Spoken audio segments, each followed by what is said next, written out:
He sanded the wood, blew a little on the surface, and contemplated the winding trail of darkness on the tan wood of the keel. Definitely a crack, but the question of nature versus nurture remains. If the crack was at surface level, he could fill it with epoxy and sand it down.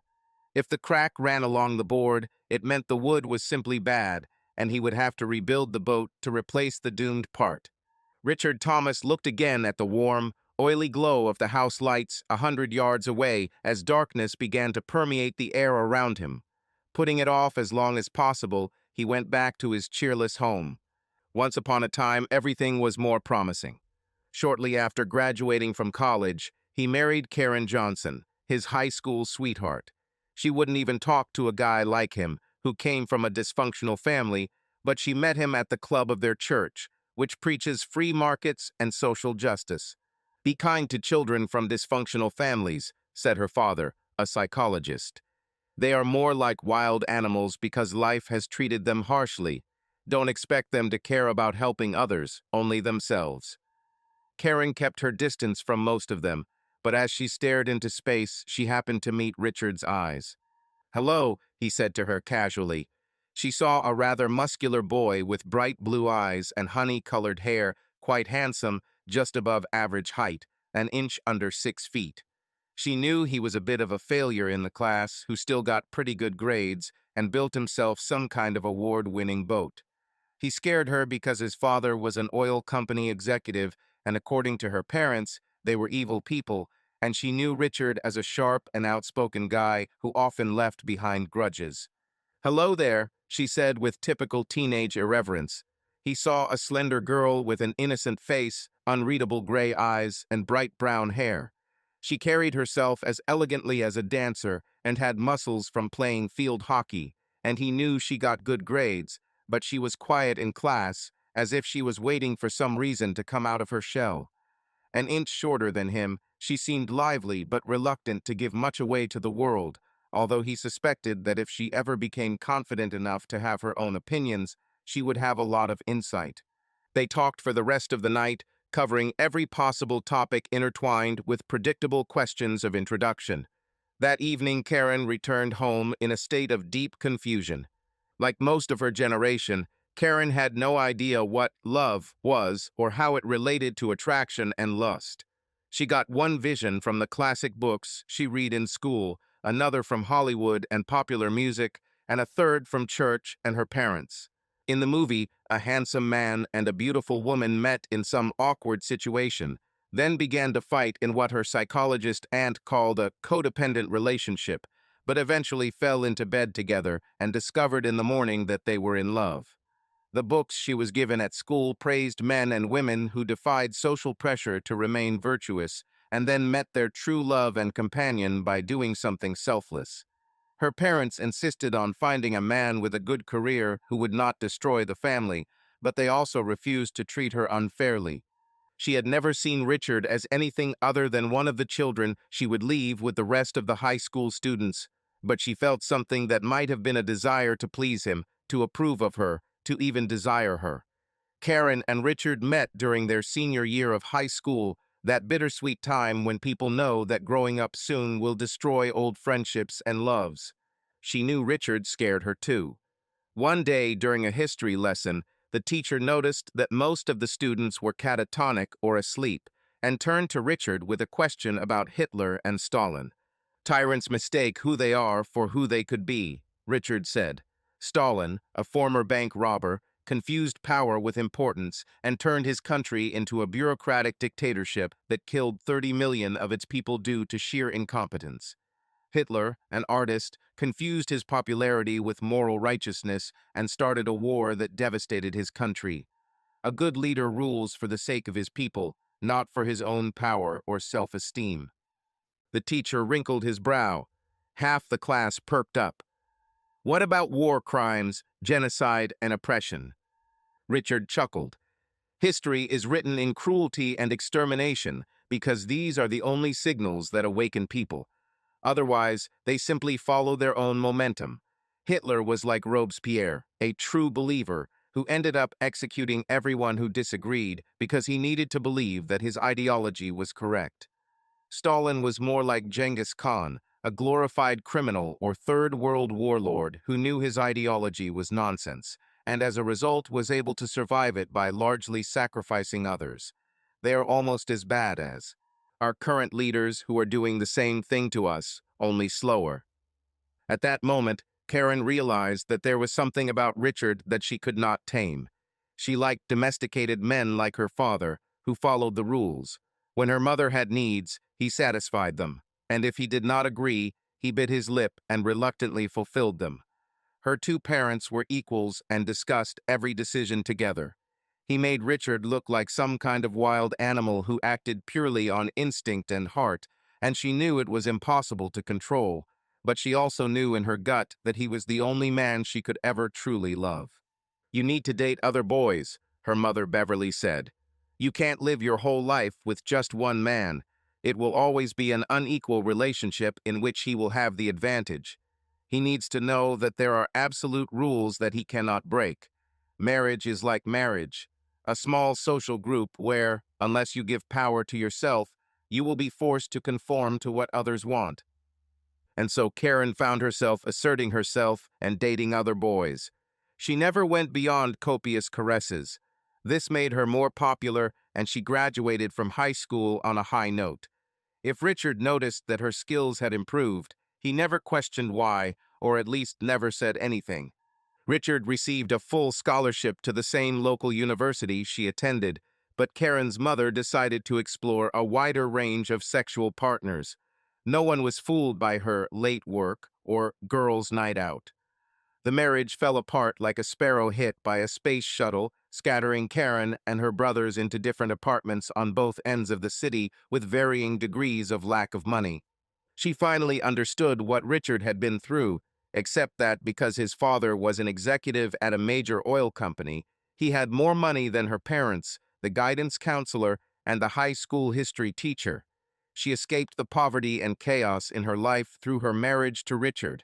He got his first big job and kids started showing up. Daniel when Richard was still in his entry-level position, and Kaya, Robert, and Suzanne after each of his promotions. Soon they had a nice house in a decent suburb. "Are you satisfied?" Richard asked Karen one evening. "I think so," she replied. "I'm not sure that's the question. Are you happy?" "Happy," he said. "I do not believe in this." He read to her from a book he was reading, one of his old favorites that she never liked. "You're a terrible driver," I retorted. "Either you need to be more careful or don't drive at all." "I will be careful." "No, not like this." "Well, other people are careful," she replied lightly. "So what?" "They will stay away," she insisted. "It takes two to make an accident. Suppose you meet someone as careless as you." "I hope I never do," she replied. "I hate careless people. That's why I like you." "Each of us is responsible for our own happiness," Richard said. "It's a matter of responsibility to your true self. You have to make yourself good so that you can love yourself, and only then can you appreciate what life really is." She looked at him as if she barely knew him. "It seems bleak." "Not at all, just a realistic look," said Richard, lighting his pipe. "Who you are, your work, and how others see you is not who you are. You choose to become who you are. Even love is a choice. As Siddhartha would say, external events are not happy or sad, but thinking makes them so." Time passed, and they both forgot this conversation as it faded into history. By her mid-30s, Karen was managing a brood that was beginning to be mature enough to fend for itself. As parents learn, by the time children reach adolescence, your window of opportunity to teach them anything has passed.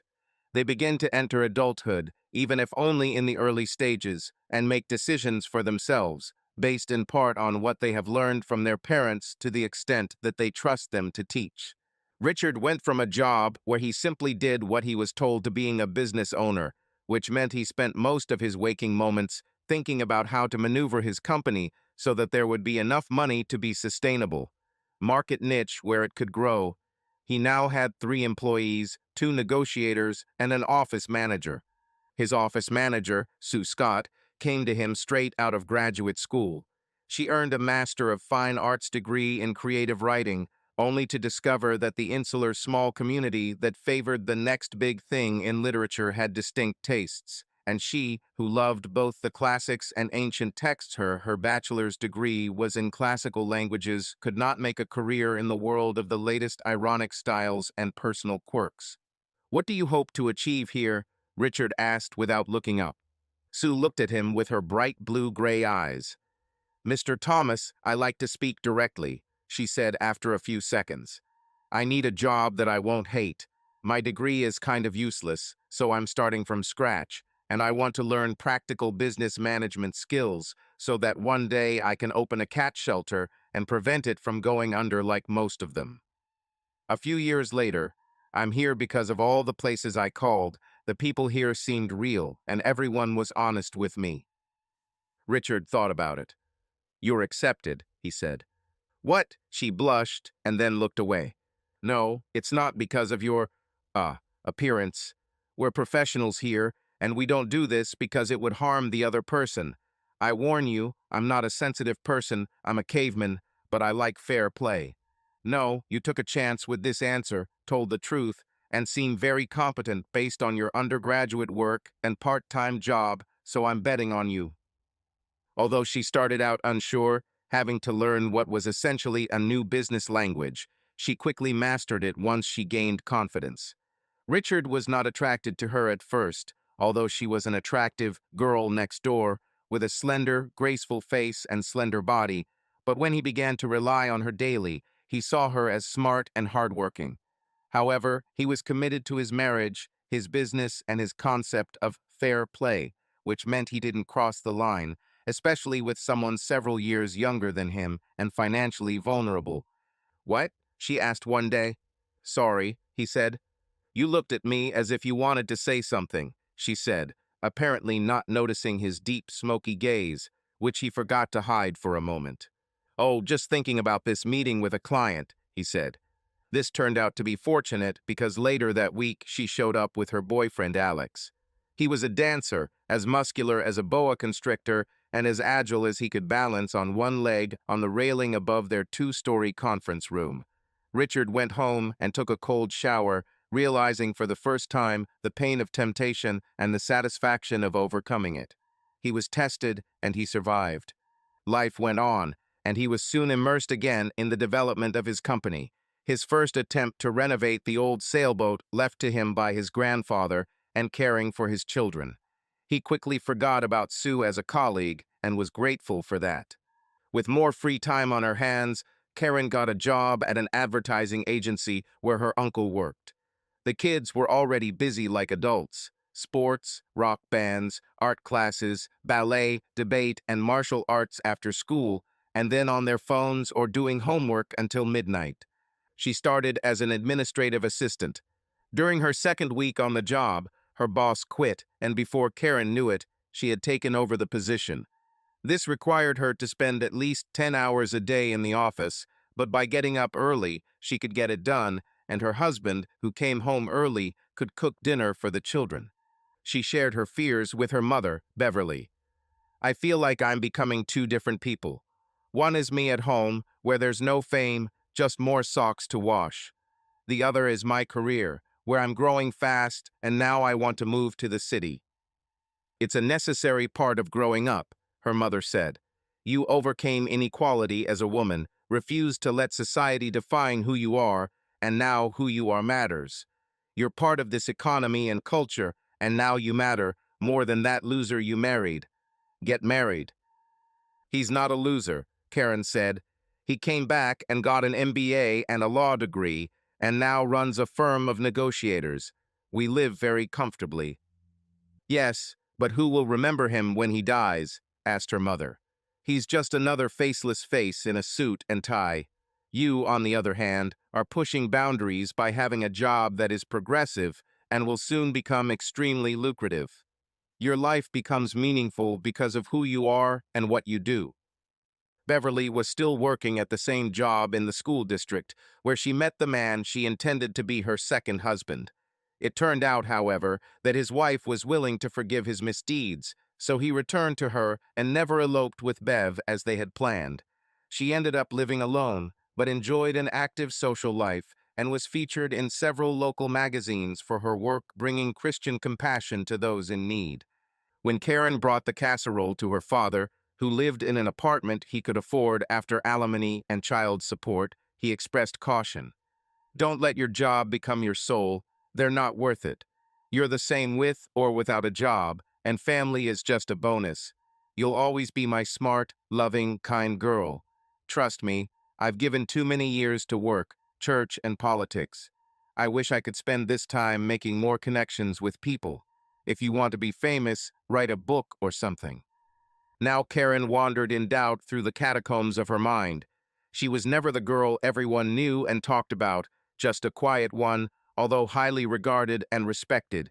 Although Richard provided a good income and was a loving father, he was not like the men she read about in the news who were inventing new social networks, building rockets, or running nonprofits that provided microloans to starving people in the third world. Karen was promoted again when the company split in response to a potential merger. Half the staff left out of disgust at being taken over by their competitors, but for Karen the move was brilliant because it more than doubled their market share. She filled positions left by deserters. When she presented her ideas to her boss, Jeb Sheehan, he perked up, seeing the potential of her new direction of marketing, which combined sound capitalist wisdom with human rights activism, and insisted that she work with him directly. Soon she began spending more time in the office. Her family, like all organic things, adapted. Daniel did more of the cooking, as did Richard. The younger ones helped wash vegetables and clean the house. They were all proud of her, she thought, although she felt some hesitation on the part of her husband. During this period, she became close to Jeb, and they developed a close working relationship as they reorganized the bloated company into a hard-hitting team bent on market dominance. Her friends barely recognized her. Karen updated her wardrobe and spent an hour every morning on her home elliptical machine. She knew she looked like a million because heads turned when she walked into the room. The former wallflower of her school days not only broke through the glass ceiling and destroyed inequality, but also became coveted for her mind, body, and personality. Her family retreated to the level of a line in her biography. Richard watched this from afar, having seen it many times in his work. Eventually, his mother left to become an executive vice president in Bangkok, but he never told Karen about it. What was at first an inner restlessness became a heaviness, then an emptiness, and finally a perversion. He began to notice that he sometimes felt short of breath, as if he forgot to breathe, and that he often felt a cramp in his stomach. You know, Richard said one day as they cut green beans for Saturday dinner, I always try to apply the wife test at work. If I was doing something and you came in and were upset about what I was doing, I wouldn't want to do that. That even includes being behind closed doors alone with a female colleague. Oh, honey, I don't care, Karen said absently, and Richard saw her outlook change at that moment. There was no jealousy, which meant she no longer cared enough about him to possess him to the exclusion of everyone else. For love to exist, Richard knew, it had to be jealous, otherwise it was simply using another person for convenience. It's a good rule, he said. I mean, if you want to keep your spouse happy, are you happy, Karen? Karen didn't say anything. They fed the kids, watched a terrible action movie that made everyone happy with its gross action, and then went to bed. Richard pressed himself close to Karen and tried to interest her, but she turned away. Not now, she said in the same voice she used with her subordinates. She turned and, under the light of a small book lamp, began looking through a folder of documents related to her company's upcoming merger. Richard fell into a restless sleep. He knew from biology class that when a female rejected a male, it meant that she considered the other male to be of higher status and would never return to the old one unless her bet failed. Having grown up with the idea that love meant abandoning all others rather than constantly seeking the next opportunity, he found her response troubling. He fell into a restless sleep in which dark thoughts and images disturbed him. He was nowhere to be found when Karen got up, but he soon came running up the driveway. Over the next few weeks, Richard increased his runs to 5 miles a day, worked out in their home gym in the garage, and updated his old, scruffy wardrobe. On Saturday night, the babysitter showed up, and he took Karen to her favorite Italian restaurant, a movie, and a new trendy club for cocktails and dancing. She danced with him twice, then checked her phone and said it was time to go home. He was afraid of something he had seen many times before. People confused signal with action, map with territory, appearance with reality, gesture with meaning, and who they were with who they really were. The grass was always greener, he thought, because he knew the disadvantages of his current situation, but only saw the advantages of a change. On new grass, things started out well, in his experience, but then ended disastrously. He redoubled his efforts. He came to her work with flowers and noticed how her secretary rolled her eyes. He wondered what she had been told about him. He called her twice a day without exception and repeated his Saturday evening maneuvers. He lost 5 pounds, so he increased his workouts and soon saw improved muscle definition. In a desperate attempt, he bought her a necklace that she had noticed in the window of one of the jewelry stores. He felt the approach of error like a distant storm, but was powerless to stop it. In each case, she expressed gratitude, stayed for the minimum amount of time necessary to be polite, and then excused herself to do some work in preparation for the next day of work. "You've been pretty distant lately," he said one night. "What can I do to keep our marriage afloat?" He looked at her with empty eyes. He knew there were two options. She admits the problem, they work on it, and life goes on because they are united. This meant that she still believed in him, respected him, and was on his team, working towards their mutual interests.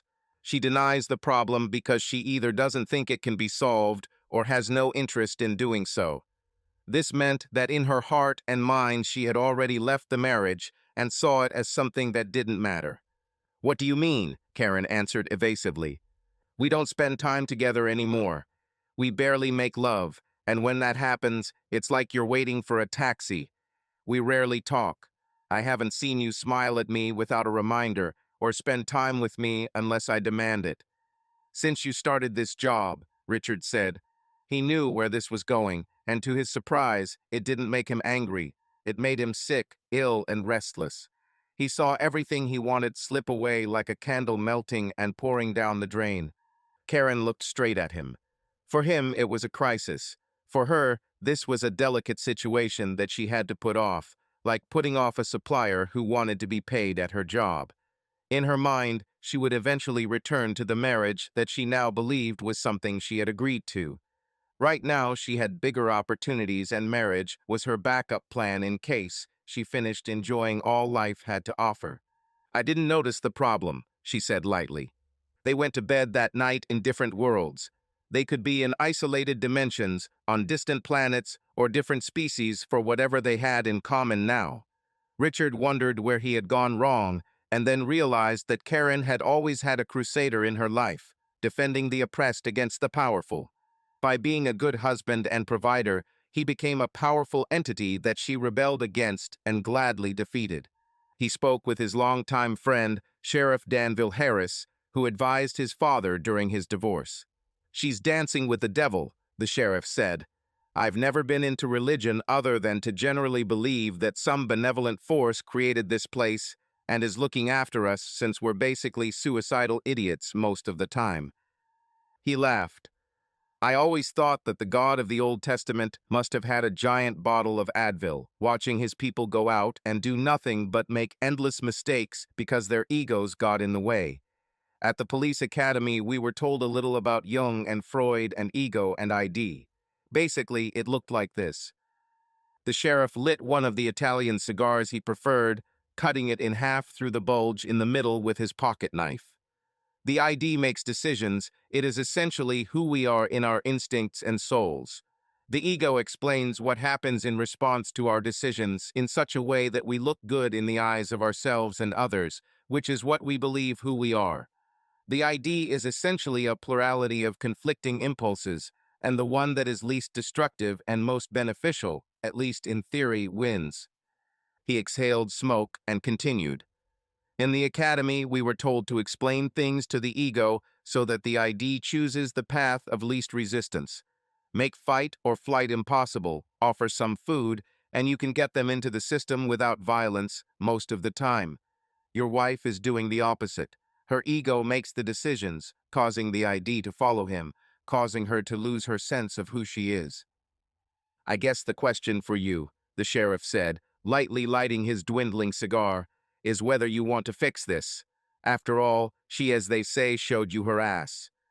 This is not just a superficial blemish, and something that went wrong deep inside her. Life is just stairs. When you go where you need to go, it's a hard climb. When you go somewhere bad, it's a jump and a jump down. Got caught on a descending staircase somewhere and can't find the ascending one. Do you think she cheated on you? No, said Richard. Not. Physically, not yet. But in her mind she is ready, and now that I know this, I will never be able to enjoy her again. My trust in her is destroyed, and the same with my respect, following her own giving up on me. She just threw away my love, trust, affection, and hope. That's certainly true, the sheriff said. When you choose another man, you tell the first man that he is not good enough for you, and this leads to two paths. Either you take him back, but despise him, or you reject him so as not to despise yourself for agreeing. Once they make a decision, in my experience, they may not be out the door right away, but they are already on their way. Yes, said Richard gloomily. Well, thanks, Sheriff. I'll think of something. The next time he saw Karen, on a night when she wasn't working late, he gently suggested that they spend more time together to keep the marriage healthy. He then tried to invite her to ballroom dancing lessons, but she refused, using her workload as an excuse. He devoted hours to foot massages, conversations, and higher grades of wine. Uselessly, in each case, he felt her contempt, realized how little he meant in her eyes, and felt the heaviness in his stomach building up to several tons of dark hopelessness and gray despair. Finally, he simply asked, "Do you want to get a divorce?" said Richard. "What?" said Karen. "Why do you ask?" "First, I want a yes or no answer." Karen returned to her reading. "No, I do not think so." "Why?" "Well, that wouldn't make sense, would it? We have kids. We have a house. We both have careers where we benefit from having spouses. And, Richard said slowly, drawing out the syllable. And, I love you, Karen said, her eyes now looking at the floor.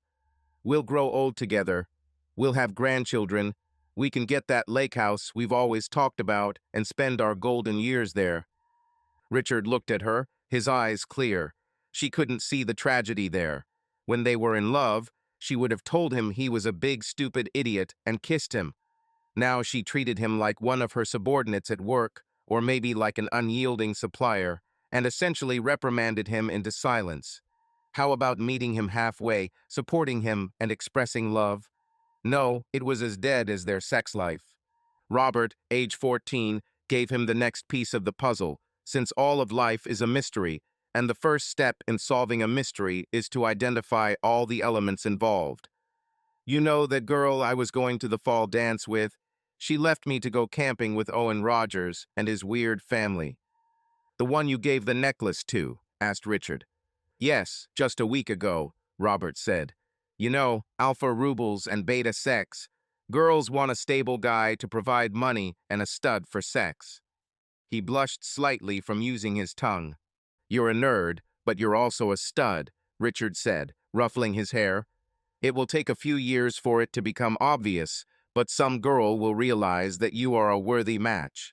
Do you want to come to the gym with me? We can pump you up a little. Yes, said Robert. That would be great. I noticed you've put on some muscle too. 4 miles away, a shamefully close distance, separated by social conventions that men shouldn't just show up at their wives' work, Jeb had a similar conversation with Karen. He's a good guy, a reliable husband, Jeb said. But you and I are doing something big here. This will be the first advertising agency in history to combine good deeds and big profits. We will make history. So I need you to be fully involved, if you understand. What am I talking about? Karen looked up, her gaze dry. They both knew what he was talking about.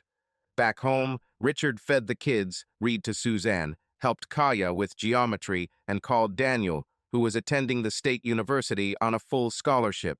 He decided to stop wasting time on his wife and instead enjoy his children more.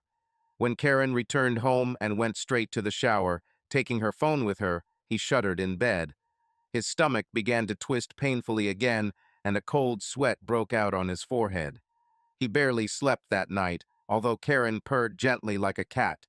When he looked in the mirror in the morning, he saw a dead seriousness in his eyes and a lack of sparkle in them, their usual bright blue color diminished to an immense cobalt.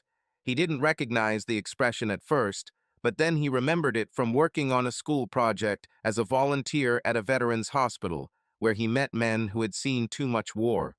These were the eyes of a man trying to hold on to his agony, unsure if the devil from within would break out at any moment and leave behind a devastated, bloody wasteland. "Everything is fine?" Sue asked him mid-morning. They were struggling with a new contract that would limit their schedule and possibly be unprofitable. Just didn't get enough sleep," he said. "That's all. I'll grab some more coffee and get ready." She looked at him with concern. "I'll get the coffee. Don't get used to it." He smiled despite himself, and by the end of the day he had everything in place, renegotiated the contract for additional fees, and created a 6-month schedule that he could adapt to existing clients. He said goodbye and began the journey home, allowing his mind to unfocus and relax, as he had learned long ago in his Vipassana training. Then it dawned on him on 2 levels. Marriage was a love partnership, a family, and a business. He needed to approach his problem in a business-like manner and use business logic to solve it. Over the past few days, he has been researching topics about adultery. Most of them, it turned out, were simply bored and felt insignificant. This usually happened at work, which was a substitute for the sense of well-being provided by family. When self-pity and lust coincided, the desire became strong. Most affairs went unnoticed, although in his experience, this usually meant that the marriage was a zombie, a once living being now dead but reanimated without a soul. Very few affairs lasted long, although, as he noted, a person who cheated once was more likely to do it again. He also read stories on internet sites about such tragedies. He found them incredible. He couldn't imagine wanting to hurt his wife or feeling angry. He had pain instead. A deep pain resonated throughout his body, pulsing through his eyes and fingertips with every breath he took. It was just a tragedy, an insoluble tragedy. He also found stories of reconciliation unrealistic and overly emotional. What was broken and could not be repaired. "Dad," Kaya met him at the door. He looked up and saw 3 pairs of eyes of his children watching him carefully. They knew, he realized. They always know, he thought, remembering how he felt the inner pain and anxiety when his mother returned home late, and when he looked up and caught his father's gaze, seeing the same dull seriousness and steadfastness there. People in pain see life in terms of diminished possibilities, he realized, so his first step was not to do it. The second was to take care of my children. When Karen returned home late, she walked into an immaculate home. 2 large pizza boxes were in the recycling bin, homework was done, and the kids were in bed. She couldn't find her husband, at least not until she looked at the backyard. There he was, by the light of a Coleman lantern, sanding that old boat. She turned on the kitchen light, knowing she would be illuminated by the full-size windows. He looked up but didn't wave. She went to sleep. On Friday morning, he came home sweating from a run. Karen was just getting ready to leave. "Richard," she said, as if she had suddenly remembered something. He felt the ionization of the air between them. "I forgot to tell you, I'm going on a business trip for the weekend," she said. He nodded. There was no point in telling her not to do it. She's already done it in her mind and heart. He knew from his readings that the act of cheating occurred at the moment when the cheater psychologically demoted his spouse to the level of a person who needed to be deceived, manipulated, and directed. Almost all of them saw it as something owed to them or compensation for past wounds, and so they weren't just using their spouses. On some level, they hated them, even if they couldn't admit it. Richard believed that society exists on 2 levels, corresponding to the ego and the ID. The ID consisted of his repressed desires left over from nature, but the ego explained them to itself as something good and not bad. When he heard someone say, "We are all equal," his mind translated it as, "I am first." When they talked about patriotism or free markets, it meant, "And others serve me." He thought Karen was different. He loved the shy, sensitive, and perceptive girl he first met at that church gathering on their first date. He didn't mention this to her for a while, adhering to the code of fair play that he and his father shared, as he didn't want to embarrass or manipulate her. He wondered if he had always been wrong, or if something had finally caught up with her and pushed her over the edge. "Is there something I should know?" he asked softly. "No, Richard, nothing," she said, looking annoyed, then got into her car and drove off. Nothing. This was the feeling that descended on his soul, an eternal and endless emptiness where nothing mattered except the sensation of the moment. He wanted to become one with the void, clear his mind of everything, and exist only in that crystalline structure of logic where every detail was in its place, forming lattices of knowledge, each level dependent on the lower one. He wanted to separate himself from emotions, sensations, desires, and, most importantly, the awareness of who he was and what situation he was in. "Dad," Suzanne asked, looking into his eyes. Richard returned to consciousness. The work was over, and he had managed it somehow, and now he was home with his children. The clarity of his inner world, connected to the outer world beyond his immediate concerns, was a great refuge. Emotions returned to him quickly: anxiety, the feeling of watching the tragedy from afar, and a heavy, deep sense of loss. "This too shall pass," he reminded himself, and turned to his daughter. "Are you okay?" she asked in her thin, trembling, childish voice. "Now that you're here, I'm wonderful," said Richard. He went to work. He did it well. He was brilliant, even inspired. He put all his nervous energy and growing sense of despair into the work, and the results were good. Now he had to take care of his little ones, having an hour or so after work to clear his mind. Then he looked at his watch. "And I was late for dinner," he said. "It's pizza time again, kids." There were cheers, and they settled in for a few rounds of some hopelessly violent video game for boys, while Kaya Reed and Suzanne watched the animated movie again about the duck who saved the world with a chainsaw, or something like that. Richard was a little distracted. The local pizza delivery guy already knew them well, mostly because Richard had thanked him well for not chatting, and after a fun pizza party, he put everyone to bed. Homework can wait until Sunday. The next day they went to the zoo. Robert, a little too big for this, politely walked through all the sections and lingered in the reptile house. Kaya was fascinated by the birds, and they circled the outdoor cages 3 times. Suzanne tried to see all the lions, tigers, bears, and otters, her favorites, but then she began to act up, and after being pacified with cotton candy, she fell asleep in her father's arms, sending his shoulder into a deep sleep as well. Then it was time for playing in the backyard, throwing an old foam football and playing games until dusk. Richard remembered his college days and prepared a dinner of hot dogs, bell peppers, spaghetti, cilantro, and tomato sauce with sour cream to make it like an Alfredo.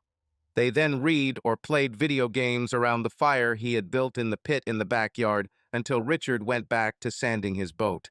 He looked out over the long backyard that stretched to the water of the fourth canal they lived on. In a city riddled with waterways, he could understand the value of owning one of the luxury homes in prominent lake communities, but he knew everything had to be paid for.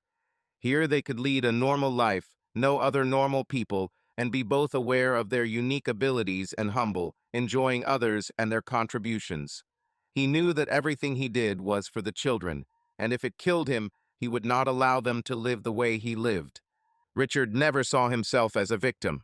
He saw the challenges thrown his way and entered his meditative state and understood what was really happening. How does the situation work? By understanding the structure, mechanism, and process formed by the relationship between action and consequence at each level, he could bypass it or make it work for him. He sighed, feeling mature and perhaps older than he was this morning. Student Richard, the guy with the shocking haircut, Big muscles and lust for life would look at this quiet existence and laugh, then crush a few more cans of Milwaukee's best and go on another escapade. Or maybe not. Somewhere inside, Richard knew that he had always wanted this. He distrusted greatness and preferred an ordinary life in which his mind was clear, so that if he discovered an opportunity for some great invention or moment in history, he could seize that day without mental confusion.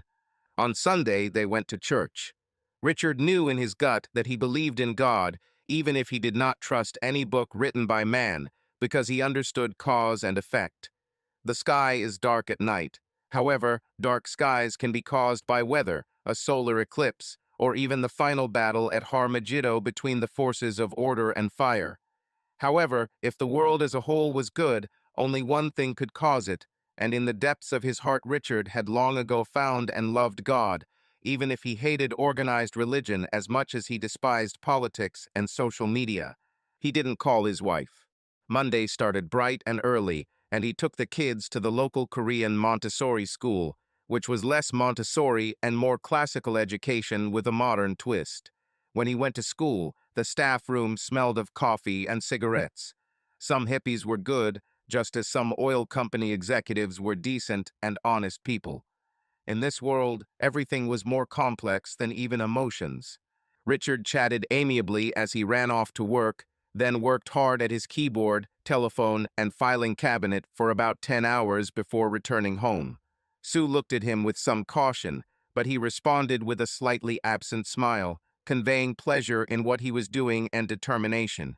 When you are a boss, you must lead your people for their good, and if you must deceive them, it must without exception be in their interests, even if they do not understand it, he thought. Speaking of tyrants, his wife returned home late, when dinner was already on the table, announced that she had eaten, and went into the shower. The children exchanged knowing glances. Richard looked at his children, a mixture of his wisdom and their mother's indomitable intellect and passion, and knew that they would not be fooled. "Listen, guys," he said suddenly, out of breath. "You know I love you, right?" They nodded, their bright, wet eyes looking at him. "I will always be here for you, and so will Mom," Richard said. "If you trust me, don't worry about anything. We'll get through this." Surprisingly, it worked. Children creatures of an age of innocence that fades almost invisibly, like the skin of an onion, trusted the firm word of an adult who seemed to have a plan. He helped them with their homework, helped them with algebra that he didn't know he remembered, and then he put on his old lost fishing hat and went to the boathouse. He wanted to look at that keel again and saw with new eyes how the crack could have been something the original builders hadn't noticed, maybe a knot in the wood or some deep rot. He made a mental note to buy a replacement, then began to dismantle the boat. Maybe he could do some extra oiling and sanding of the replacement to make the seals tighter. As he walked toward the trash cans with an armful of dead wood, he heard Karen on the phone. She was looking into the living room, not noticing his presence, so he stopped to rearrange the pile of wood scraps he was carrying. "When I came back this morning," she said, turning slightly. She stopped. He looked up and saw her eyes in the mirror on the wall leading into the living room. She looked straight into his eyes. I mean in the evening," she continued loudly, going into another room, leaving what she was cleaning in the kitchen. At that moment, it all started. Richard leaned forward, the wood crumbled around him, and he vomited onto a small concrete area where trash cans stood. He vomited once, twice, 3 times, spilling a mixture of half-digested food, soda he unwisely drank at work, and stomach acid. An eye so acidic that he could hear it fizzing and crackling as it spread across the concrete. With an empty stomach, he wiped his mouth, then took the hose and sprayed the concrete. Picking up the rotten wood, now smelling faintly of phosphoric and hydrochloric acid, he tossed it into the trash can, then weakly slammed the lid shut. Until this moment, he had his suspicions. Now he knew in his gut, but had no proof. He wasn't even sure he wanted them or that it mattered, but the part of him that was rigid about fair play insisted. He pondered these thoughts as he walked up the stairs. However, as soon as he entered the bedroom, he ran to the toilet, expelling even more of the contents of his digestive tract. The vomit twisted him so much that tears flew out of his eyes and he fell to the floor. Strangely, he did not feel sick. He simply vomited with great force, throwing the foul-smelling liquid into the toilet. He didn't feel bad, but rather unreal, unsteady. His condition was closer to seasickness or motion sickness or heartache, he realized. Mumbling something about how he felt bad, he took a pillow and went to the sofa. Soon he was fast asleep. The day went surprisingly well. He did a lot for a man who was worried that his life was being torn apart.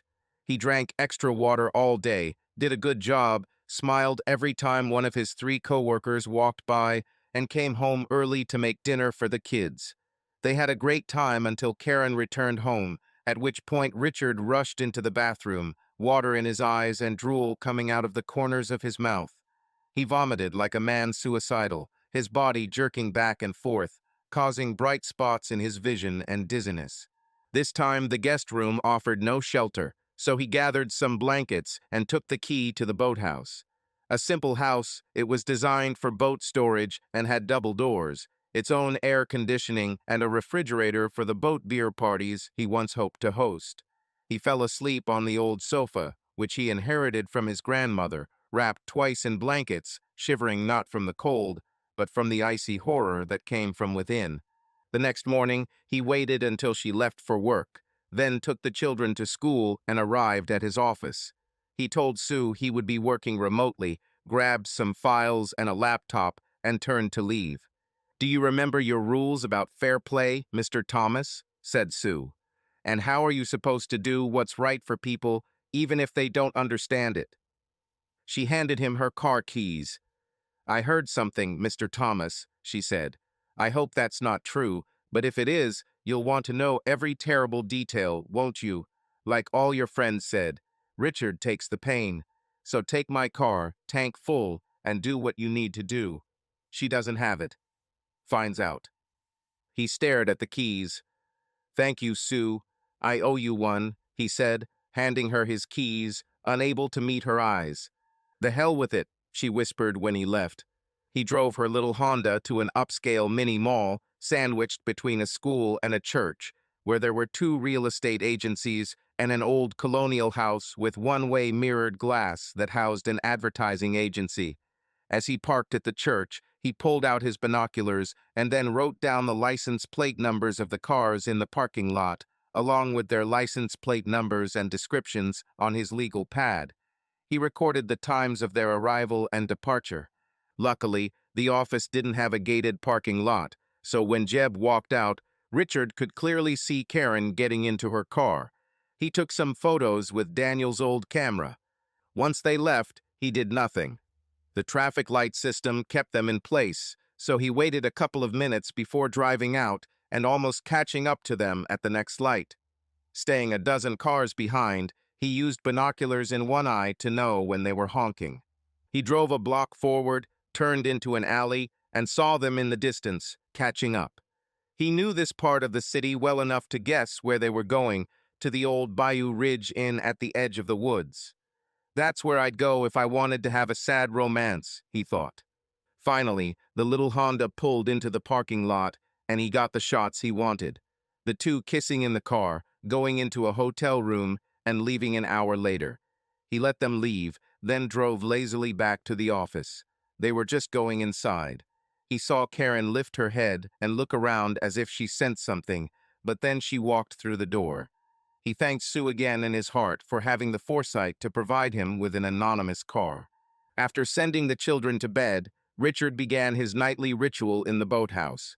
If he stayed too long in the main house, he began to feel nauseous and his mouth and eyes filled with saliva. Once he was in the quiet of the boathouse, the waves washed over the small beach 20 feet away, and he could sleep soundly on the huge, sturdy couch his grandmother had bought decades ago. It seemed to him that she was still looking after him, hoping that everything would work out. What Karen thought about all this, one wonders. Her husband vomited violently in her presence, did not spend time with her on weekends, and seemed to ignore her affairs. They hadn't had sex before her affair, but after that it fizzled out, partly because her husband started vomiting as soon as he saw her. It took Richard several months to process what had happened and begin to confront it. One of the bookmarked links on her computer described how to basically shame or humiliate your man. You destroyed his confidence, forced him to know and accept your betrayal, then stopped all affection, but commanded him on daily issues. He would adjust over time, she promised. The article left a bad taste in his mouth. Written by some purple-haired brat with a masculine face and wild eyes with 3 sides of white visible behind her thick glasses, the article had a gleeful tone. Men, the article said, had been killing, enslaving, and controlling women for centuries. It's time to strike back, apparently by killing the good ones. She enjoyed the manipulation and humiliation. At that moment, Richard realized how truly dead and gone his marriage was, because no one who loved him would treat him like that. It was abuse, and his wife was the abuser. He recalled a school counselor warning boys about men who wanted to be their friends. Anyone who does something that is not in your best interest, but serves their own, is not a friend. He is a predator or a parasite, or at least someone who wants to use you, and that's not love. That's never love. Get away from that person as quickly as possible. A story that is rarely told in matters of adultery, whether sexual or simply a failure to respect the spouse who constitutes the absolute emotional and moral connection that makes a marriage work, is a story about children. How does this affect them? Let's take a photo. Robert, Kaya, and Suzanne called Daniel at the college to tell him what happened. "Daddy lives in the boathouse," Robert said, irritated by how thin and cracked his voice sounded. "Mom spends all her time at work, including nights, especially nights, and she often goes on business trips." Daniel sighed. "I was worried about it," he said. "Mom always had self-esteem issues because she rushed to get married and missed out on what her friends were doing. Hanging out in college like in the sisterhood of the traveling trousers, having lots of boyfriends, traveling to little villas in Italy like in Under the Tuscan Sun, having adventures like in Eat, Pray, Love. She acts like she's living in The Handmaid's Tale or The Hunger Games. I think she's worried that she's not getting enough attention in her life." "She's not here for us," Kaya said. "We have to look for her to talk to her, and she's always not home." "All my friends' moms are home at night and on weekends," Suzanne chimed in. "But she's just not there. It's like she abandoned us." Daniel thought about it. "What does Daddy say?" "He always says he'll never leave us," Robert said. "He's always there. When we go to bed, he goes to the boathouse and sleeps there." "Trust my family to be totally weird," Daniel said with a laugh. "Well, they have problems, but you have a dad. It's not much different from what happened to Davis and Shelley when their mom left the gym for a trainer, or when Christina's mom ran away to live with her boss, or even in the house Jake's, where his dad found a new girlfriend and his mom lives in an apartment near the mall." "What should we do?" asked Kaya. "Do," Daniel thought. "Welcome to adulthood, kids. Other people will disappoint you. Dad won't. He's too honest and generous. Mom might come back from her little adventure, but it's probably like when Roger's mom ran off with the preacher and then came back, everything will not be the same. Or like Kara's parents, who opened a relationship and are now just roommates. Or, how our neighbor started dating her therapist, and when she returned, she and her husband were just roommates, without love. For Dad, and as soon as you can, get out of here, go to college, or join the Air Force or something." "What is an open relationship?" asked Suzanne. "I'll tell you later," Kaya quickly answered. "Later, when you're 18, she thought. "Thanks, Dan," Robert said. "We can handle this on our own." It sounded more mature than he felt. On the canal, Richard finally launched the boat. He replaced the keel and a lot of planks, but the old sailboat was shiny and had beautiful wood grain. He redesigned and rebuilt the cabin, replaced a faulty motor that he suspected had simply died from metal fatigue, and headed down the canal to catch the wind on the lake. He recalled an old myth. The ship in which Theseus and the youth of Athens returned from Crete had 30 oars, and was preserved by the Athenians down to the time of Demetrius Phalereus, the old planks being replaced by new and stronger ones, so much so that this ship became a constant example among philosophers for the logical question of things that grow. One side argued that the ship remained the same, and the other argued that it was no longer the same ship. Plutarch, Theseus. He had replaced several boards in his life, but it was now more waterproof than ever. He wasn't going to drown because of the decisions of someone who clearly didn't care about him anymore. Although the old boat was only 16 feet long, he rediscovered the joy he had experienced sailing with his grandfather and later with his father, and found that the old skills quickly returned. Karen returned home after another hard day at work. Despite what Jeb had told her years ago, the workload had not decreased and her firm had not risen higher than it had been. The press bombarded them with articles about their charity work in the Third World, but the money didn't come in as quickly as she expected. Her head was starting to hurt, but she wanted a drink. Instead, to her surprise, she saw Richard sitting at the kitchen table. "Richard," she said. "How?" "Pills," he said. "The doctor found something that interrupts the gag reflex. I went to doctors for years, and they were puzzled. One finally asked if I vomited at night, and I said no. He found out that if it doesn't happen during sleep, it's in the head, not the stomach. They did an MRI, and it was terrible, but there were no tumors. It's just psychological. This drug stops vomiting for a few hours, so we can talk." "So," she said, "what are we talking about today?" "Nothing special," Richard said quietly. "The kids are gone, so it's time to think about the future. We're both gaining seniority. It's time to protect our assets. The documents in front of you are the creation of a corporate trust in our names that will manage our assets and protect us from legal liability. Especially considering that your firm is playing close to the legal limit and the rumors are getting thicker, believe me, we need isolation.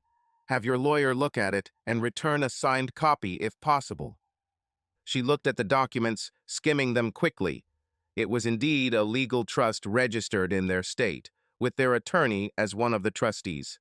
"Thank you for asking how I am," Richard said. "I'm still living in the house on the boat and having a great time. You wouldn't recognize the place with all the renovations I've done there. It even has its own mailbox." He waited to see if she would understand the meaning of this. "I don't know if I need this," she said, looking at the documents. "We're fine the way we are. I'll sign, and if I do, I'll need to start taking my income out of the family finances and putting it into a trust. That will leave you with just your salary. Remember, this includes our pension plans, so it protects those too. He will also pay the children the income from the trust, probably not enough to live on, but enough to give us a little boost in life after we die." "Okay, I'll show this to my lawyer," Karen said. "Thank you," said Richard. With that, he left. He returned to his usual relaxed office work. Sue waited 6 months to make her move. Richard had just completed the final account of one of their oldest clients, and when he turned, she was standing in the doorway, illuminated by the early afternoon sun streaming through the window. She looked nervous, her fingers trembling a little on the folder. "Sue," Richard said, "what can I do for you?" "I'm glad you're back," she said. None of them needed any explanation. Over the past months, it seemed that they knew each other like old comrades. She could predict his thoughts, and he knew her vocabulary, the words she liked to use, what their use implied, and how they reflected her confidence in any given action, and she seemed to do the same for him. If only he had met her first, he thought, but that was impossible, and he would never get his children back. No, it was just a dream, an impossible dream. "Yes, what's done is done," he said. "Actually, I just got over it. People on the internet said I would have rage, but I had sadness. They told me I would drink a lot of bad whiskey, but I still think that this will taste like cough medicine. People said you'll never get over it, but if I have any kind of revenge, this is it. I got through it. Everything I do now is for the sake of the children." "So what about you?" Sue asked, raising an eyebrow. She was very happy that her old boss was back. "An old horror movie," he said, then chuckled at her shocked expression. "Movies, Sue. I like the old horror movies from the 1960s to the mid-90s because after that it was like the Blair Witch Project or M. Night Shyamalan. Karen hated them and said they scared her, like when her parents fought when she was a child, so I just stopped watching them. Now I'm catching up. He told her about the boathouse, the big screen TV with surround sound, and other details he was implementing as he shaped his life after Karen. But why did you come to me? Sue blushed. I'm looking for new business, she said. It's complicated. The potential client was once in a merger with another firm, but now that the merger has partially fallen apart, may be open to new business. However, their former business partner wanted this segment of their business. So I'm wondering if it's possible to offer my own name, although technically the two companies are still connected. Richard looked at her with typical male bewilderment, she thought. They perceive the world literally, as if everything is a mammoth that needs to be hunted, or a saber-toothed tiger threatening the tribe in a cave. Only men could invent fire, she realized, but then they would burn everything in childish joy and then just discuss different ways to use the flame. If the client agrees, he said slowly, and the merger is really dead, I'd go for it. But when he looked up, she was no longer there. After work, back at the boathouse, he cut down a tree and thought about the conversation. What did she mean? Gradually, it dawned on him. He felt a new sensation in his stomach, a mixture of excitement and anxiety. Did she really mean it? But if so, he suddenly stood up, then sat down and replayed everything in his mind. 30 minutes later, he set the table for dinner for his children and grabbed his car keys. He turned to the children with a guilty face. Go, said Robert. No matter what you did, you haven't looked alive for, I don't know, weeks. And then he burst into tears. Richard held him close and vowed that he would control his emotions for the sake of his children, innocence on the altar of sacrifice caused by an act of serious abuse of what he considered a good marriage. As night fell and the birds gave way to the sounds of insects and the soft sound of sprinklers turning on, he turned the corner of the sidewalk leading to an apartment on the west side of town. The Sheffield apartments took up most of one of the dreariest alleys he had ever seen, but it was a safe area and quiet. He checked the address on his phone and walked to an apartment on the west side of the large, sprawling complex. She opened the door before he knocked. "Did you get my message?" she said. "I'm stupid," he began apologetically. "But you came anyway?" she asked. "Why?" "Hope," he croaked. "When we first talked, it became clear to me that you were someone and not something. There was just vitality, honesty, and direction. One door closed, you opened another. You walked in there with courage and told me the honest truth. At that time, as I now understand, I was surrounded by liars. I was impressed and still am. And then today, I try to never be frivolous with employees, especially because I'm married, but it's over, except for providing stability for my children, whom I love more than anything in the world," he finished in a whisper. Richard shook his head to clear his thoughts. "I was hoping, not believing, that you were asking me what I would do in your situation.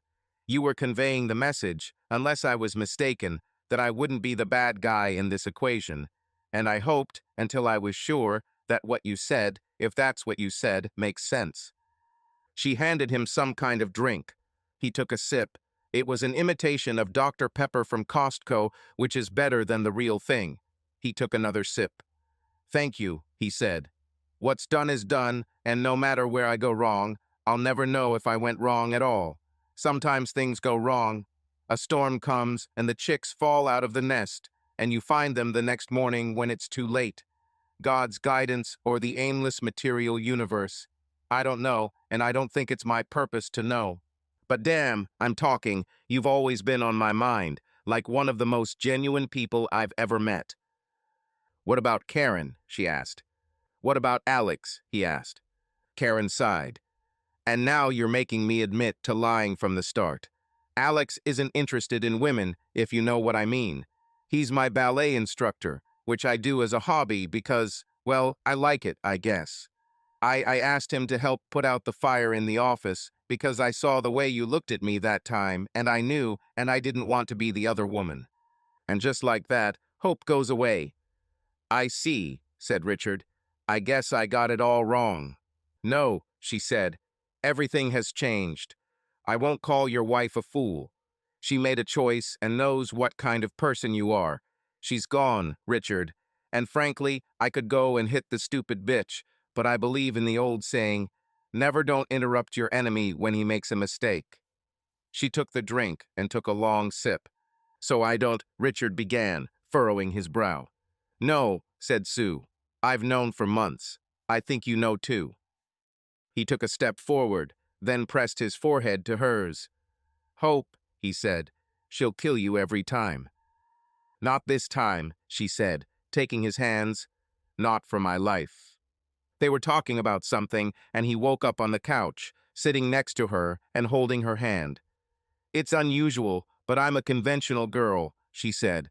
The last 1,000 years, maybe more, have been a mistake.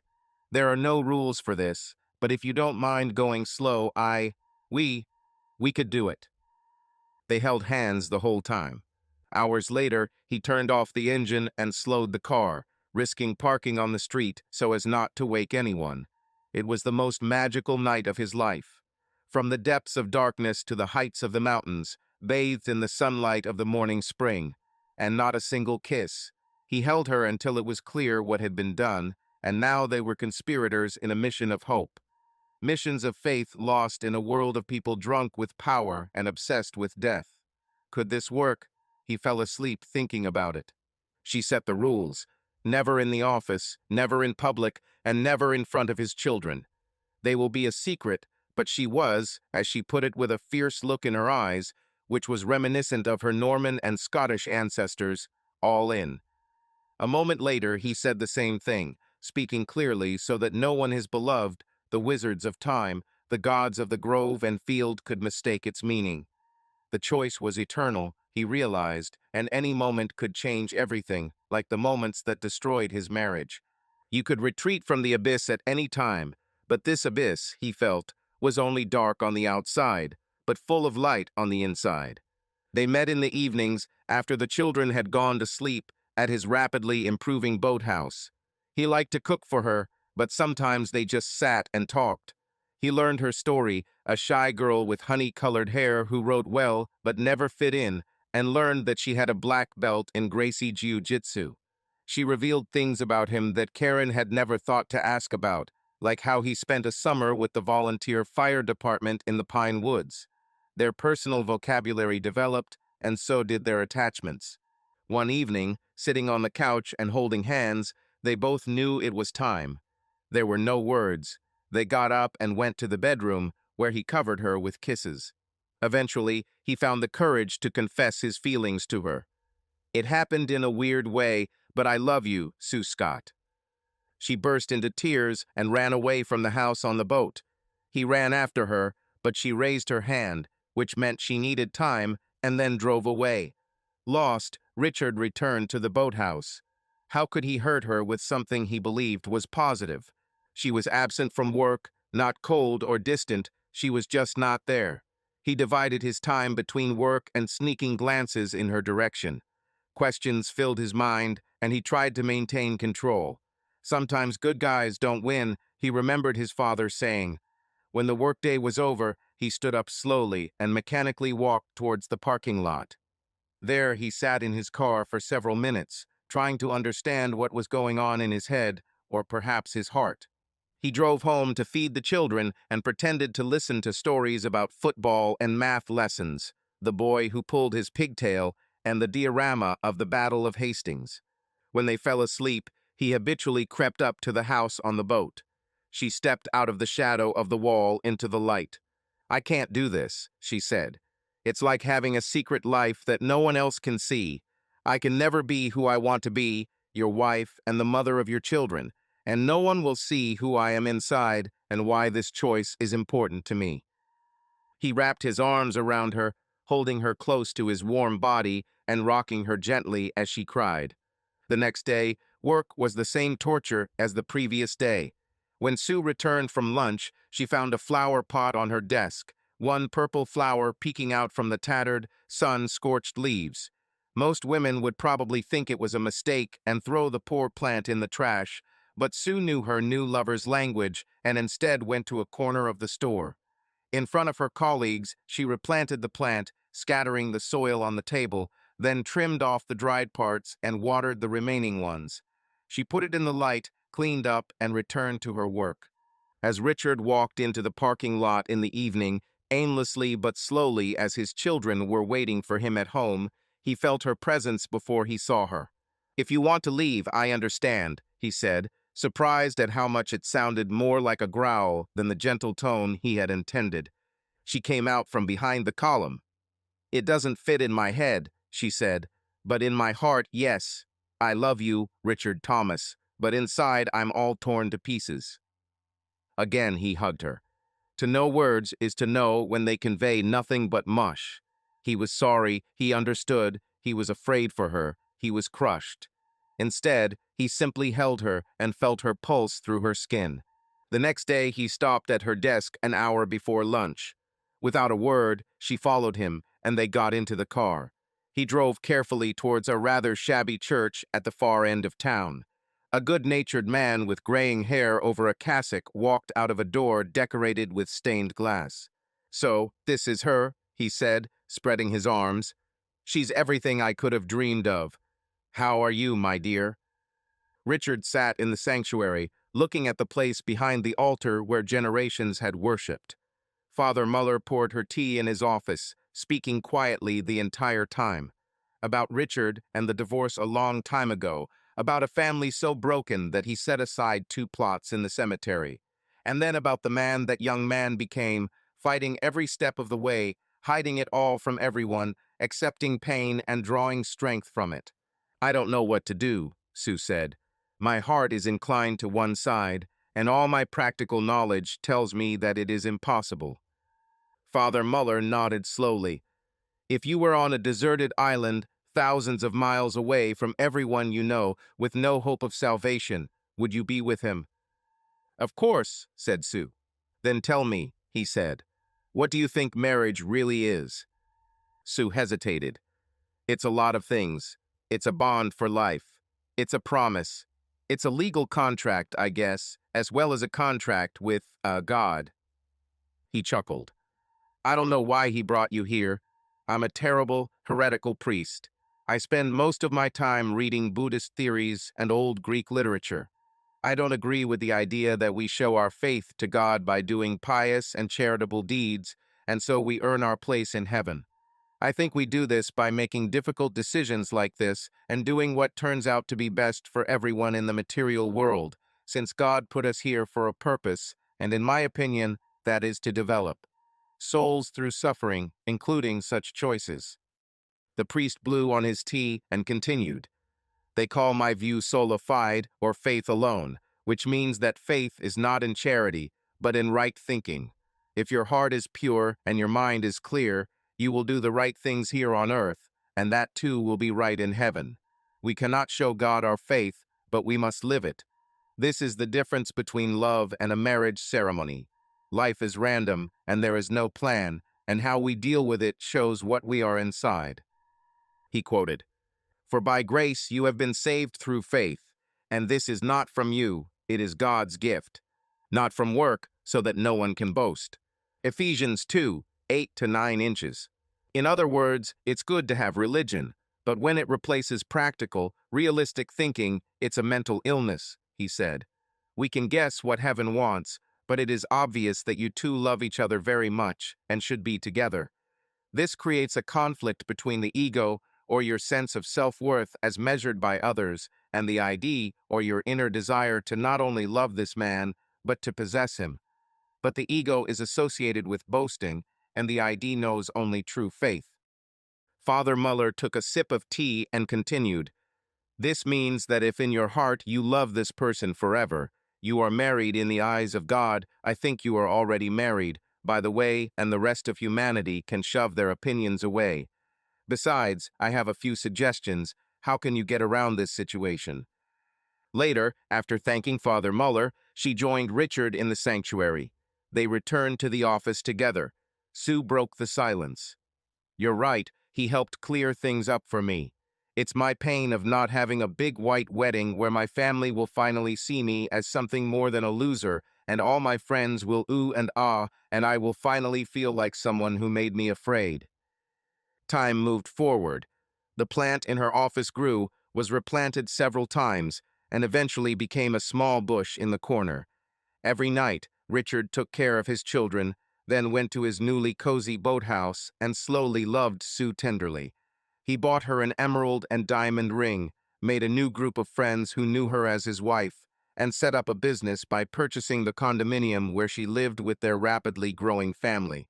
That weekend, he and Robert went out on a boat looking for fish, as his son called it in his early childhood, causing endless jokes from his father and his fishing friends.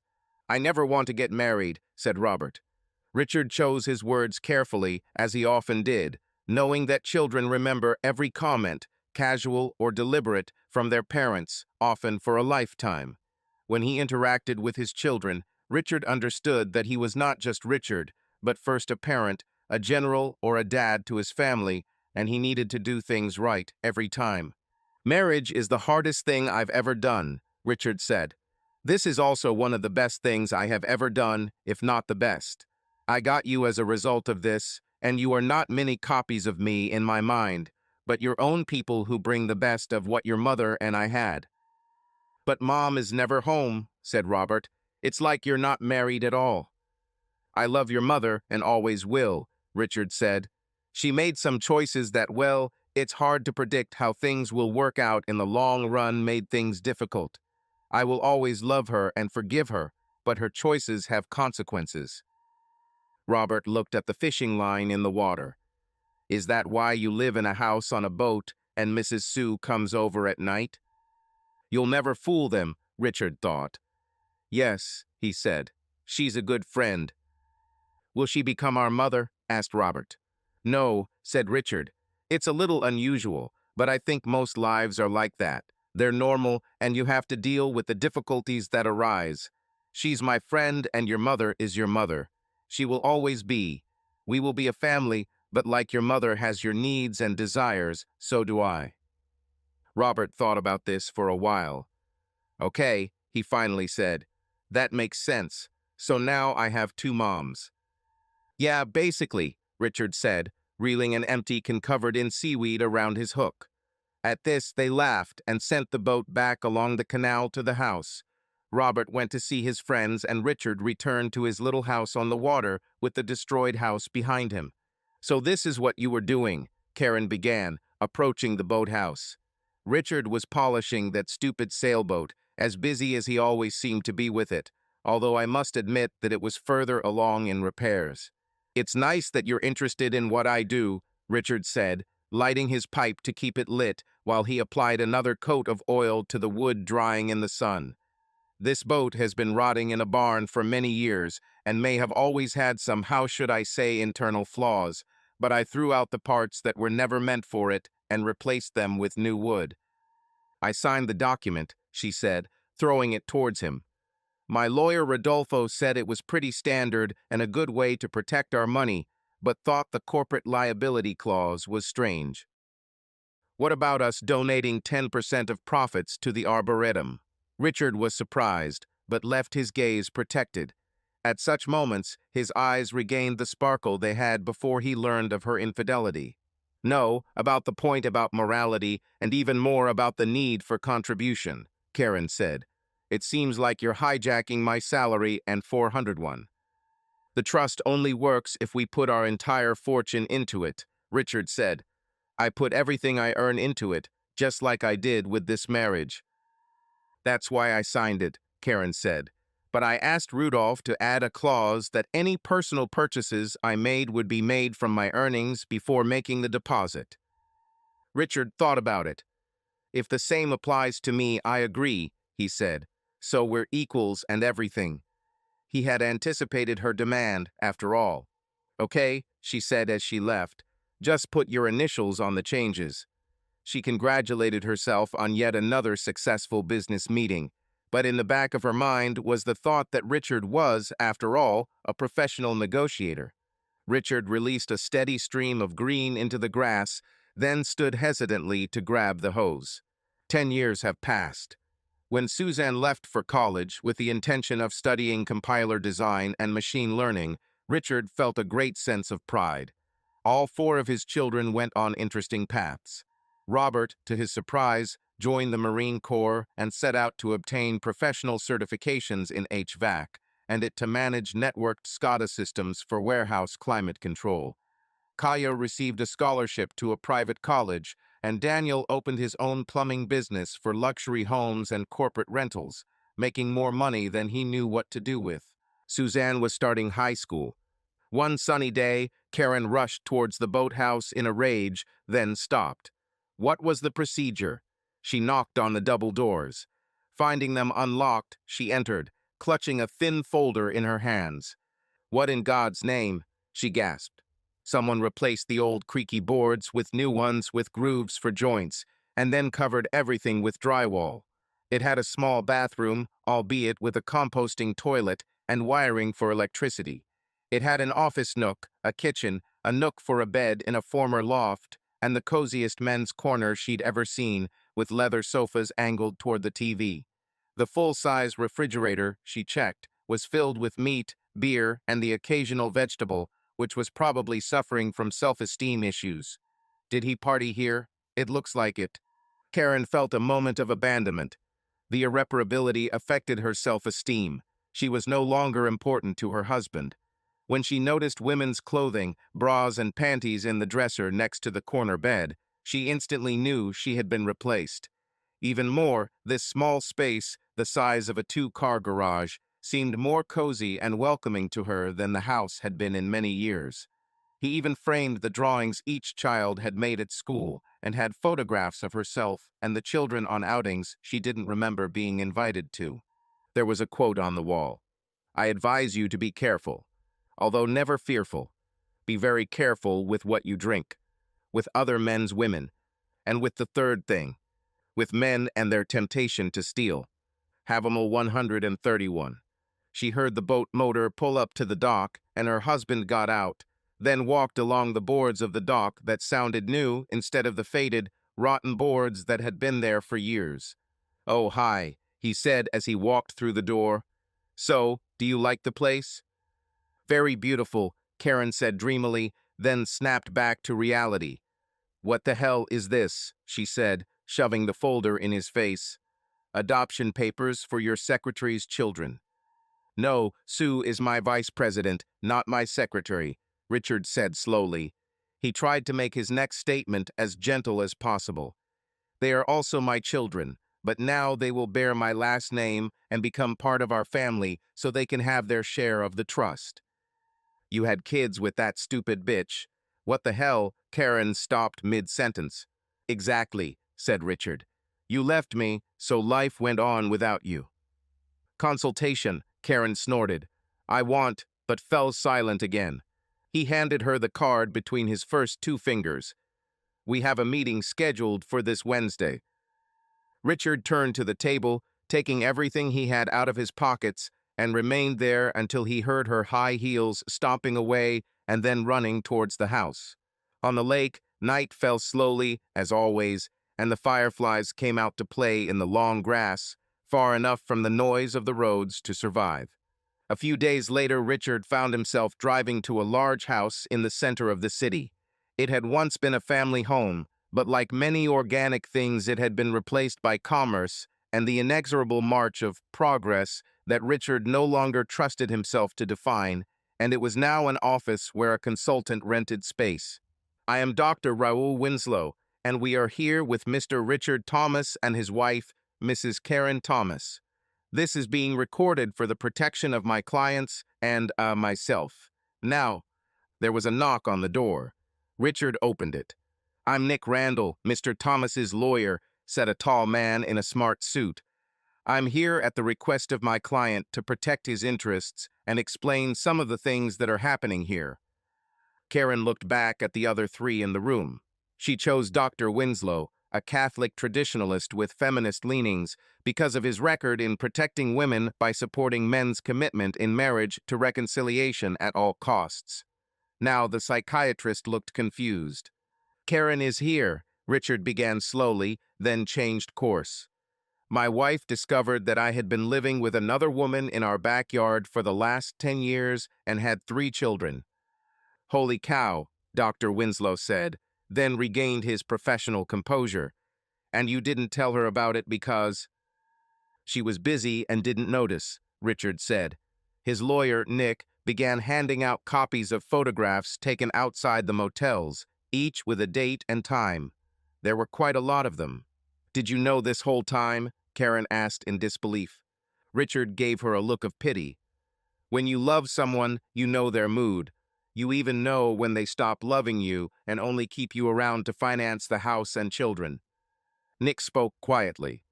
After discovering the affair, my client placed his and his wife's income and retirement portfolios into a trust to protect them from events of this nature.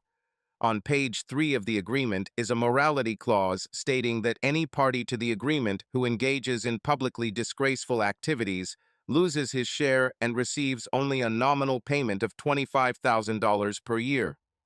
Dr. Winslow looked puzzled. But if you knew about the affair, Nick said, he knew she did it once, not that she would do it again. When she repeated the process, my client admitted that his wife had lost her share, and even more that she had broken the covenant behind the trust. As she continued to live in the house and spend the income from his earnings on personal needs, he handed over a piece of paper documenting many purchases. My client admitted that, in fact, she intended for the contract to remain in force, with the exception of the marital fidelity clause. He took a deep breath. This gave my client the legal right to seek a similar, partnership for himself, and he began a relationship with Miss Sue Scott, with whom, as mentioned, he has 3 children, and he is now seeking Mrs. Thomas to agree to their adoption so that they could bear his surname and be considered children of the lawful marriage in the eyes of the state.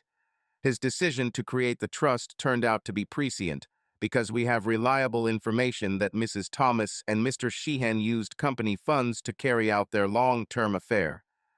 Dr. Winslow turned pale, as this was not going at all as he had expected, and like most psychiatrists, he knew little more than his textbooks had taught him, even if he considered most of it to be clever talk. After all, more than a century of psychotherapy has led to more mental illness in society as a whole, not less, but he would never say that to his clients.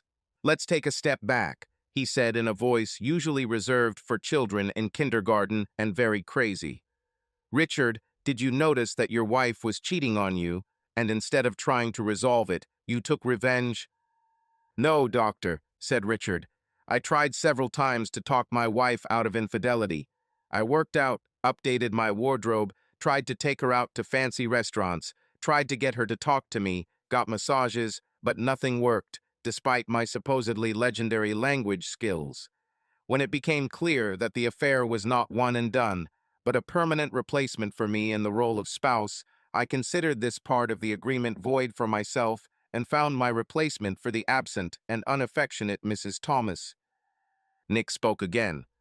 During this time, my client documented the process of leaving Mrs. Thomas. He purchased replacements for his toiletries, clothing, and personal items, then renovated the boathouse to make it a second home, after which he only visited the main house to cook for, clean for reading to children and communicating with them. Nick handed Dr. Winslow another piece of paper. This is a copy of my client's application for a second address for the boathouse, establishing that it was a second residence. Mrs. Thomas apparently did not notice or care that he no longer received any mail at the main house, nor that his items never changed location. I also have a photo of his toiletries with different expiration dates from almost 10 years ago. We're getting ahead of ourselves, Dr. Winslow said. Karen, you need your lawyer to look at this document. However, we are here for marriage counseling. Is there any way you two could resolve the situation, like having a nice dinner together? I can't, said Richard. Can't or won't? Asked Dr. Winslow. I can't. I have a weird stomach problem where when I'm around her I vomit constantly and violently. It's debilitating, and the meds to suppress it make me feel disgusting for days. They seem to be hard on the liver. What about meeting outside the house? Winslow continued, desperately trying to find a way out and still bill for the full session. He also had a sailboat, and as they say, boats are holes in the water into which large sums of money are thrown. How about a vacation, somewhere tropical? Richard thought for a moment. If I take a leave, will you sign the adoption papers? He nodded to Nick, who like a professional didn't let his smile show from his soul to his face. Yes, said Karen. Then we agreed, said Richard. True to her word, Karen signed and notarized the paperwork, and the adoption process encouraged by Sue Scott, who understood the complexities of Richard and his situation early on, began its slow grind through the creaking gears of an expensive but mysteriously underfunded bureaucracy. Richard left the plane ticket under her pillow. He thought about putting away all the old, expired toiletries and clothes, many of which hung loosely on his frame, but were constricting his new large biceps and calves, but he shrugged. Instead, he went to the pier and lowered the boat onto the canal. Karen found the ticket later and smiled. Maybe this will all work out. She can have it all at once. When she got to the airport in the morning 2 days later, Richard was nowhere to be seen. Confused, she went through security with only a cursory examination of her body cavities and took a seat near the exit. The hours passed, and when the flight began to board, she began to get nervous. Standing up, she turned around.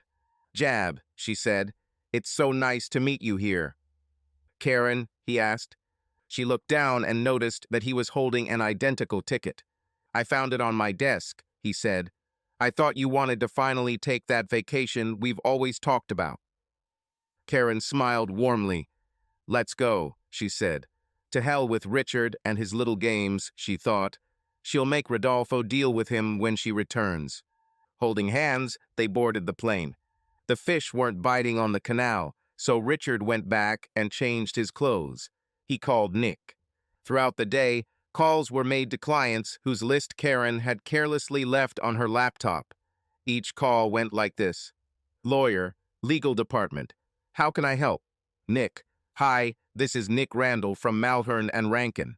I'm calling about our upcoming litigation against the advertising firm where Jeb Sheehan works, and wondering whether your firm was aware of an ongoing affair between Mr. Sheehan and his subordinate, Karen Thomas, in which we intend to investigate allegations of misuse of client funds. Were you aware of the extramarital affairs between these two, and did you ever notice any accounting discrepancies in their accounts? Lawyer, I have to find out. We will contact you. He didn't receive a single call back, but the message was delivered. Later, at the end of the day, Nick and Richard found themselves in front of the board of directors of Jeb's advertising firm. Nick started. It has come to our attention that Mr. Sheehan has been engaged in an affair with his subordinate, Karen Thomas, for over 10 years. We have found documentation on Mrs. Thomas' computer that suggests there may have been mixed means, if not the direct use of company funds, to finance this affair, including luxury weekend trips. We intend to file a claim for damages to Mr. Thomas's business caused by the revelation of this affair and the subsequent loss of trust that led to potential clients avoiding the firm, with testimony from witnesses. According to several accounts, Mr. Sheehan and Mrs. Thomas conducted this affair openly in the office, which we can only assume the firm and therefore the board of directors agreed to. We are wondering if you have an initial settlement offer. As he said this, the secretary entered the room and whispered in the ear of the chairman of the board of directors. Richard could only assume that this was yet another client who had called off, as everyone involved was trying to escape the legal storm of steel and feces that was fast approaching them. The chairman turned white, then red. "We'll get back to you," he said. Richard and Nick let them walk out the door. "Message delivered," Nick said when they were out of earshot. 2 weeks later, when Karen returned home, she was in a bad mood. On the second day in Tahiti, emails from their legal department arrived reprimanding her and Jeb. No one lost their jobs, but it was also clear that their careers would go nowhere after this failure. By decision of the board of directors, Jeb was no longer in charge of his own company. Jeb raged and ruined the rest of the vacation, calling lawyers and grumbling about how they can't do this to him. He then called his wife to explain himself, and Karen went to the beach with a cocktail. Keep serving, she told the cabana guy. Please. She handed him a 50. As soon as the plane landed, Jeb disappeared. Karen never saw him outside of work again. The next morning, Nick and Richard, wearing matching suits, ran into Jeb and his lawyer. We intend to file a libel suit regarding the allegations made against my client, the lawyer began. Great, Nick said. And what's more weight, what? Asked the lawyer. You're new to this, Nick said. I've been doing this for decades. You sue us, we get the right to discovery. First, we need Mr. Sheehan's schedule, his expense reports for all business travel on the dates we specify, and access to interviews with all employees who could have heard Mrs. Thomas and Mr. Sheehan discussing the affair in the office. The lawyer turned pale. We will contact you. Meanwhile, Karen was looking for work, but discovered that every advertising firm in North America had received a letter of solicitation asking about the details of her affair with Mr. Sheehan and the possibility of commingling funds or using company funds to finance their meetings in Las Vegas, Paris, New York, and Atlantic City. Unsurprisingly, no one was willing to hire her for any position above cleaning, and that was only if she took a rigorous ethics course, which she had to fund herself. Richard walked easily through the house and handed her the check. That's your $25,000 for the year, he said.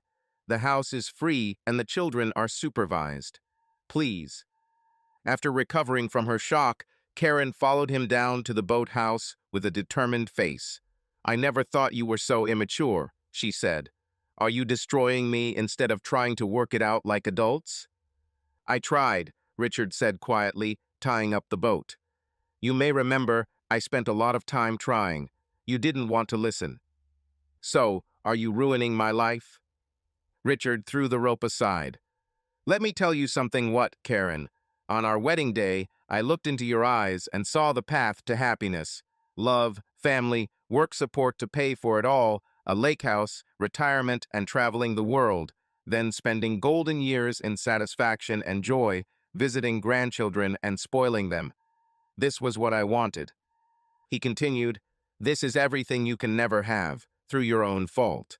You treated me like a servant or one of your office subordinates.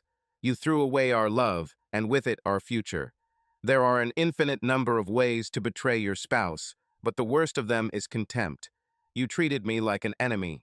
All I did was tell the truth so that the world would know that I am not a cuckold, a man who will take it lying down. Their eyes met for a moment. Karen realized that she had never really trusted him, because who could trust a reckless animal that no woman could control? Richard saw years of crying children, frightened by the breakdown of their family, and the confidence with which Karen ruled as a tyrant, empowered by her career. Anger flared for a moment. To hell with it, he thought. To hell with Hitler, and to hell with Stalin too, and to hell with everyone who lied for power, including every American leader since March 16, 1861. Richard sighed and lit his pipe. I'm not a martyr, Karen. As a wise man once said, there was only one true Christian, and he died on the cross. I may be Siddhartha under his body tree or Odin hanging upside down with an eye missing. I am the one who learns from my mistakes. Your actions deprived me of what I wanted, so I looked elsewhere, but I refused to divorce you because our children, the products of our love, deserve a whole family and the knowledge that they were not a mistake, even though your actions signaled to them that I was a mistake, and therefore so was their creation. As if on cue, a bright white sailboat, much larger than his small boat, approached the dock. Sue waved, surrounded by her children. I forgot to tell you, Karen, but you never asked. We're retired. Sue now runs her own consulting firm, and I do consulting. Since you didn't want to wait to travel the world, I'll go with her and the kids, and we'll have a great time. Let's spend time paid for by the trust. But this is not revenge. This is simply getting your life back after betrayal. Richard took a deep breath. I forgive you, he said. I have no resentment, no hatred, no anger towards you. I just don't care. I forgave you, gave up on you, and shut down. Despite all your attempts to become what you thought was important, you became unimportant, and your ethical violations are your own problem. He stood up and walked towards the sunset, surrounded by water swelling with summer rain.